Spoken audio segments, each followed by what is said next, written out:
Камион с прасета и трактори бяха докарани на протеста в подкрепа на правителството на Бойко Борисов в момента, когато в парламента се гласуваше оставката на кабинета. Камионът с подкрепящите кабинета Борисов прасета бе паркиран между храм паметника Александър Невски и общината.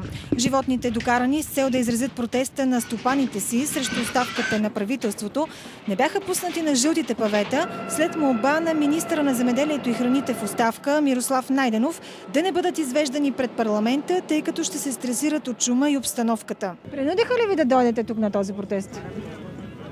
Те ни казват да идваме, ние си идваме. А кой ви казва да идвате? Имаме си шефове. Тоест всичко е дирижирано и организирано от ГЕРБ?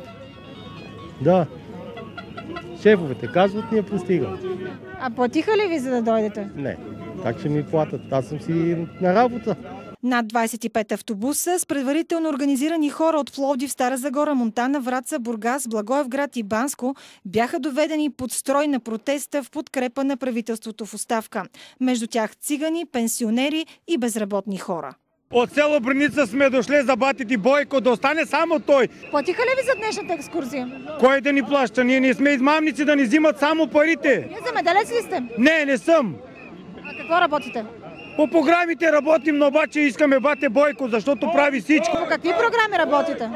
По всичко, каквото има дал Господ, така работим. Защо дойдохте на тази демонстрация? Подкрепим Бойко Борисов. Защо?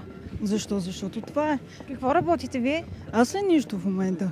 Вие сте безработни и сте доволни от управлението на ГЕРБ. Да, защото в момента така съм избрала. След като бе гласувана оставката на досегашното правителство на ГЕРБ, да се изкъпе в всенародната любов, пред парламента излезе премиера в оставка Бойко Борисов, както и целият му кабинет. Господин Борисов, ден преди да се подадете оставката, казахте, че това ще бъде изгодно за партията, катастрофално за държавата. Изгодно ли е за ГЕРБ това?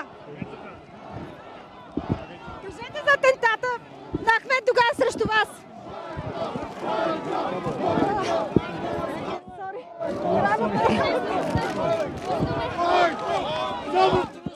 Защо не изкарахте до края мандата си, господин Борисов? Мога ли да ви помоля да си отивате? В оставка сме, вече не сме ви интересни. В последния си ден от управлението си Борисов не пожела да говори с медиите, като не отговори на нито един въпрос.